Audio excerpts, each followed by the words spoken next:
দেবব্রত সিংহের কবিতা। কবি দেবব্রত সিংহ আঞ্চলিক ভাষায় এই কবিতাটি লিখেছেন। আঞ্চলিক ভাষার কবিতা তেজ।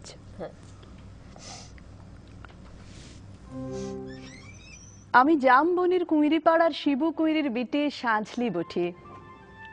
কাগজওয়ালারা বললে অতটুকুন বললে হবে কেনে? তুমি এবারকার মাধ্যমিকে প্রথম হইছ, তোমাকে বলতে হবে আরো কিছু। টিভিওয়ালারা বললে তুমি ক্ষেত মজুরের মিয়া, তুমি কি করে কামিন খাটিয়ে মাধ্যমিকে প্রথম হলে বলো দেখি, সেটা তোমাকে বলতে হবে খুলে। পঞ্চায়েতের অনি বৌদি, প্রধান, উপপ্রধান, এমএলএ, এমপি সবাই একেবারে হামলিয়ে পড়লো আমাদের মাটির কুঁড়িয়া ঘরে।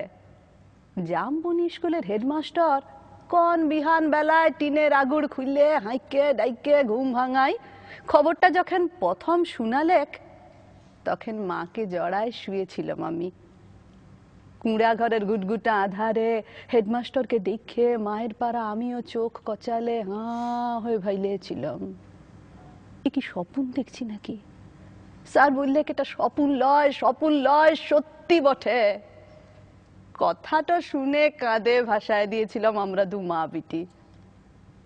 আজ বাপ বাঁচে থাকলে আমি মানুষটাকে দেখাইতে পাইতাম বহুত কিছু। আমার বুকের ভিতরে যে তেজালো সন্ধ্যা বাতিটা জ্বালিয়ে দিয়েছিল মানুষটা, সেই বাতিটা আজকে কেমন আমাদের কুঁড়া ঘরটাকে আলো করিয়েছে, সেটা দেখাইতে পাইতাম। আপনারা বলছেন বটে, তোমাদের মতন মেয়ারা যদি উঠে আসে তাহলে ভারতবর্ষ উঠে আসে। কথাটা খুবই সত্যি, কিন্তু উঠে আসার রাস্তাটা যে এখনো তৈয়ার হয় নাই। খাড়া পাহাড়ে উঠা যে কি জিনিস, বহুত দম লাগে, বহুত তেজ লাগে। আমি জামবনির কুঁইরিপাড়ার শিবু কুঁইরির বিটি সাঁঝলি। যখন তাকে হুঁশ হয়েছে তখন তাকে শুনে আসছি বিটি না মাটি। ঠাকুমা বলতক পরের ঘরে হিসাল ঢেলবে, তার আবার লেখা পড়া।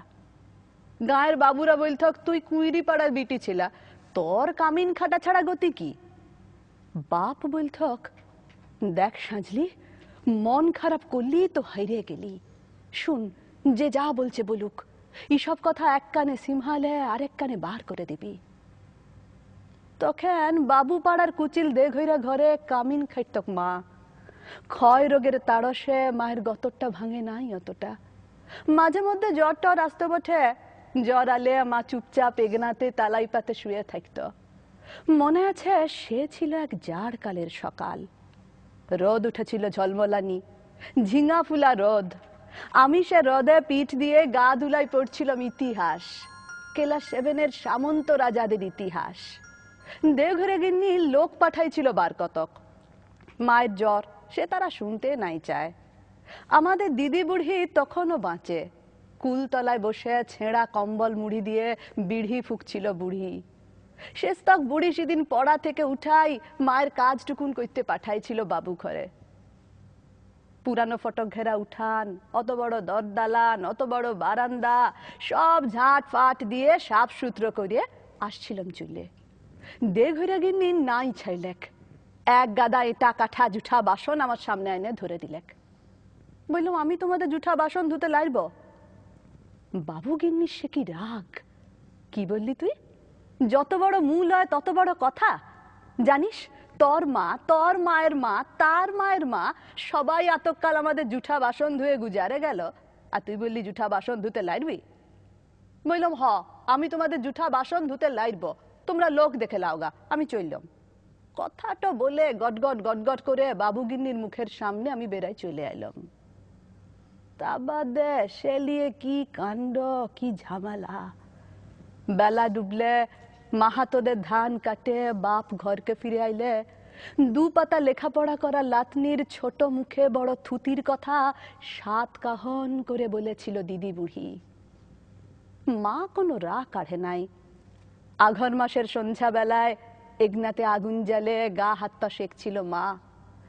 এক মাথা ঝাঁকড়া চুল ঝাঁকানো বাপের পেটানো পাথরের মুখটা ঝলকে উঠেছিল আগুনের আঁচে। আমি বাপের অমন চেহারা কোনোদিন দেখি নাই।